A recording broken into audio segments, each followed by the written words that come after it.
Welcome once again to RawBoxingTv. Thank you for being here. Thank you for clicking to watch this video. Yes, ladies and gentlemen, you're not having a dream. Absolutely not.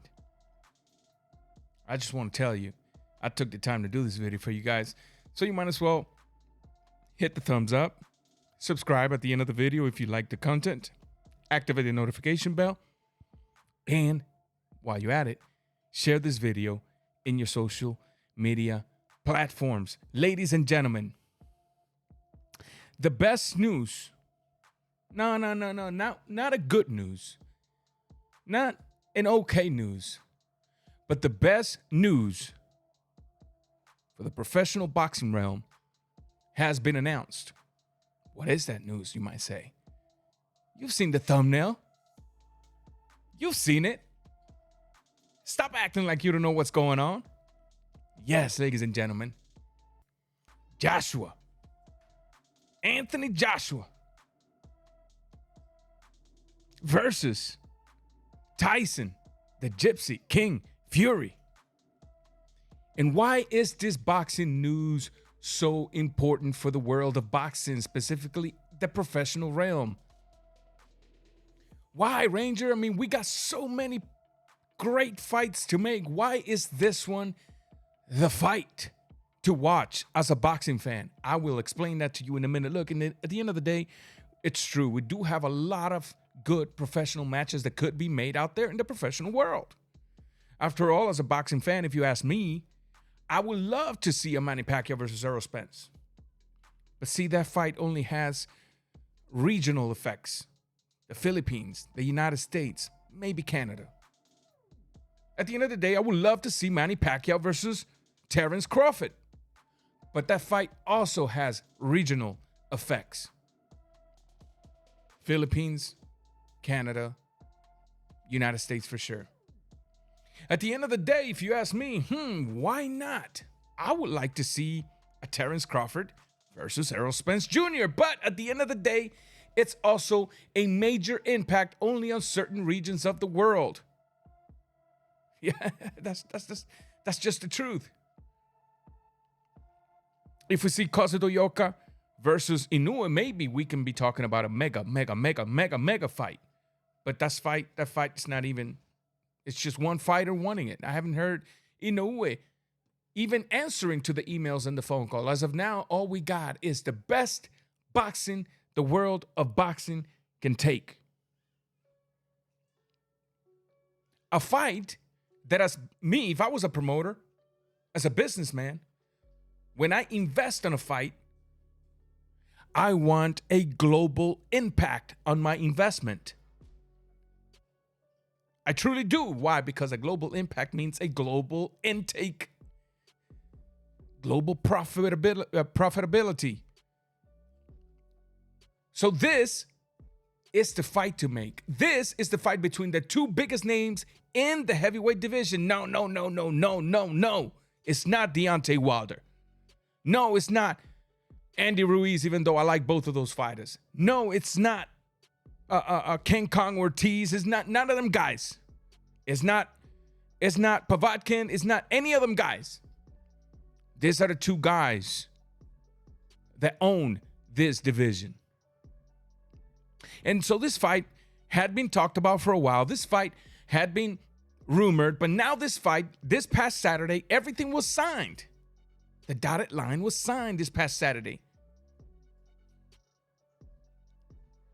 Now that everything is signed, promoters have 30 days maximum to figure out where this fight is going to take place. And I'm telling you, this is the biggest fight to make in boxing. Anthony Joshua could easily fill out Wembley Arena. Anthony Joshua has an effect in England that police have to redirect traffic at a major scale when he's fighting. These two fighters have had such major effects that even Tyson Fury, when he fought for the second time, there was fans that couldn't make it into the arena, and they were catching glimpses on the outside screens, and they were celebrating the fight as if they were there watching it themselves. You're going to tell me there is no global impact? I will defer with you if you tell me that. And how can I prove to you that this fight carries a global impact? As of now, there's 10 countries that want the right to have this fight. They're willing to put up to $40 million just to own the right to have that fight take place in their country. No. We're not talking about what the networks are going to put into the fight. No. We're not talking about what they're going to make at the gates, what they're going to make with the sales of sodas, beers, whatever. We're not talking about none of that. This is just, hey, can I give you 40 million so that you can put that fight in my country, so that I can have the bragging rights of saying that the fight took place in England, in the United States, in Canada, in Saudi Arabia, in La La Land. As of now, the two biggest competitors, believe it or not, is Saudi Arabia and an African country. I would love to see it take place in Africa. I would love to see this fight go down in Africa, if you ask me. Listen, ladies and gentlemen, this is why it's very important when you see thumbnails out there with certain catchphrases in the titles. It's very important that you don't fall for it as a fish falls for a hook. Because just a few days ago, actually no, less than 24 hours ago, some of the Anthony Joshua hating channels, some of the Tyson Fury hating channels were selling you thumbnails with catchphrases on the titles that says, wow, parenthesis, Tyson Fury might still be the one next for Deontay Wilder. 13 hours later, boom, slap in the face, everything's a lie. But guess what? They got your click, they got your thumbs up, and they got your super chats. At the end of the day, people, let's wait. We all have to wait for accurate news. Don't waste your time on YouTube on videos that you know they're going to sell you biased narrative lies. Don't do it. Your time is too precious. It's too precious. So what you're going to have to do now is enjoy the fact that you as a boxing fan is going to get to witness the biggest heavyweight bout of the past 20 years, if not more. But Ranger, Tyson versus Holyfield. Good. Maybe had a global impact. But I think this one's going to have a bigger impact. I'm not talking about the levels of the fighters. I'm not talking about who was a better boxer here. I'm talking about the impact at a global scale. And I think this is going to be it, ladies and gentlemen. It's going to be interesting to see. I'm probably going to do a live stream later on or in the future breaking down this fight, because I know there's a lot of people, a lot of good boxing channels out there that have divided opinions on who's going to win this fight. Some people have Anthony Joshua because some people say he's a more complete fighter. Some people have Tyson Fury because he's the slickster.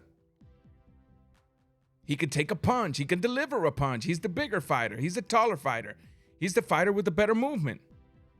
We'll have to wait and see. You know what I'm liking about this fight? If you notice, in the Anthony Joshua versus Pulev was able to get to Joshua with his mouth. He was able to get that psychological scratching in his head. Like, I'm going to get you out of your comfort zone by simply doing this. What's going on here? Where am I going? Well, I think we're going to have interesting and explosive press conferences, because we have in Tyson Fury a man that knows how to talk, can get to you, can scratch your brain. We got a fighter that loves to entertain the crowds. I truly believe that this is going to be a fight for the ages. Not just the day of the fight, but the build up to the fight. The build up to the fight is going to be an excellent build up. The press conferences to this fight are going to be excellent. The weigh-ins for this fight, if it takes place at a place where there is no COVID restriction, like Saudi Arabia, Dubai, I think those places are not fully shut down. If it takes place in those, you're going to see the weigh-ins sold out regardless of the sticker price for the entrance. you're going to see gate tickets that are going to go $500 and above. The pay-per-views for this, if it takes place on the zone, which I think it will, but the pay-per-views for this, even outside of the zone, they're going to be outrageous. Because unfortunately, when the zone puts up a fight, the pay-per-view numbers are low. That is not necessarily meaning that nobody wanted to see the fight. It's just they're only counting whoever doesn't have the zone membership that bought the fight. But they're not counting the millions and millions of people that have a DAZN membership. Those don't count as pay-per-view because it's a member base number. But I still believe that even with that, even considering that, the numbers are going to be outrageous. And while we're at it, because we all know that this fight is going to take place with a 2-fight contract. The first fight is built 50-50. Doesn't matter who wins or loses. Both fighters are making the exact same amount of money. And then the second fight is going to be a 60-40 split. 60 for the winner, 40 for the loser of the previous fight. But while we're at it, as a boxing fan, instead of all these fighters crying about weights, egg weights, spiked waters, my suit being too heavy, my trainer betrayed me, whatever, the magical pink little unicorn flying in the air, whatever excuse they may come up with, wouldn't it be great, whether it is on the first fight or the second fight, for this group fighters, good fighters, to stop talking so much and put forth the action? What am I talking about, Ranger? I'll tell you right now. Can we please see as a co-main event Deontay Wilder versus Andy Ruiz? Let's stop the talking. I don't want to hear it. I don't want to hear you're crying and screaming. Give me Anthony Joshua versus Tyson Fury 1 or 2 with an undercard that says Andy Ruiz versus the guy that's not only a powerful puncher, but the guy that's a powerful liar. Deontay, the Bronze Bomber Wilder. Raw Boxing TV. Subscribe. Activate the notification bell. Hit the thumbs up on this video. If you have enjoyed this video, also grab the link to it and drop it in your social media platforms, whether it's Twitter or Facebook. Follow me on Twitter at RawBoxingTV. Also on Instagram at RawBoxingTV. While you're at it, if you have anything to talk to me about, or if there's a request, if you're a fighter that's looking for an interview, my email, rawboxingtv@gmail.com. And I apologize for those that try to reach me for an interview and could not get me. I will be getting back to you as soon as possible. Raw Boxing TV, we out.